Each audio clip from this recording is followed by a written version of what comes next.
Alors Dimitri Orlov, c'est pas un chercheur, c'est on va dire un essayiste, c'est quelqu'un qui a un background plutôt d'ingénieur. Il explique qu'il y a plusieurs stades dans l'effondrement, qu'il y a tout d'abord un effondrement financier, puis un effondrement commercial, puis politique. Derrière, on a un effondrement social et un effondrement culturel. Sur chacun de ces stades repose en fait un effondrement de croyances. L'effondrement financier, c'est en fait un effondrement de la croyance dans l'avenir et dans le fait qu'on va pouvoir faire du business, on va pouvoir continuer le business. L'effondrement commercial correspond au fait qu'on ne croit plus dans le marché, on ne croit plus dans la monnaie. Et donc derrière, ça va entraîner des ruptures de chaînes d'importation, ça va entraîner donc des pénuries de biens. L'effondrement politique correspond au fait qu'on ne croit plus à ce que nos États et nos politiques vont résoudre nos problèmes, vont être capables de résoudre nos problèmes. Donc ça va entraîner une baisse de la légitimité des hommes politiques, ça se caractérise par une baisse de la légitimité, et aussi une baisse de la capacité donc des gouvernants, de la capacité à agir. Et ça se traduit encore par des régimes toujours plus autoritaires.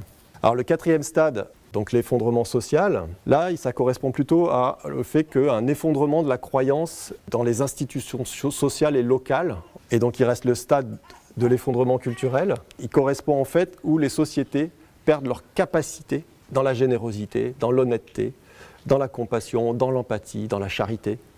Lorsqu'il y a un effondrement, ces effondrements, ce n'est pas séquentiel, c'est vraiment, on a tout qui s'effondre un peu de manière parallèle. Il y a évidemment des rétroactions entre ces différents phénomènes.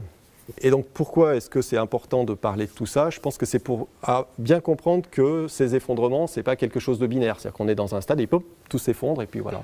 Ce n'est pas binaire, c'est-à-dire qu'il y a plein de stades, il y a plein de niveaux.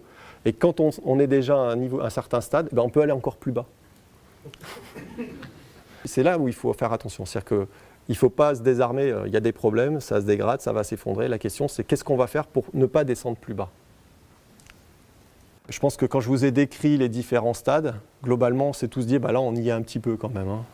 On voit très bien que ces effondrements ont déjà commencé. Et ce qui inquiète le plus Orlov, c'est le fait que dans les sociétés occidentales, en particulier aux États-Unis, mais aussi en Europe, le cinquième stade a commencé depuis plutôt longtemps. C'est-à-dire qu'aujourd'hui, on a commencé vraiment à déstructurer des éléments très profonds dans les sociétés. Et ça ne présage pas forcément des bonnes choses.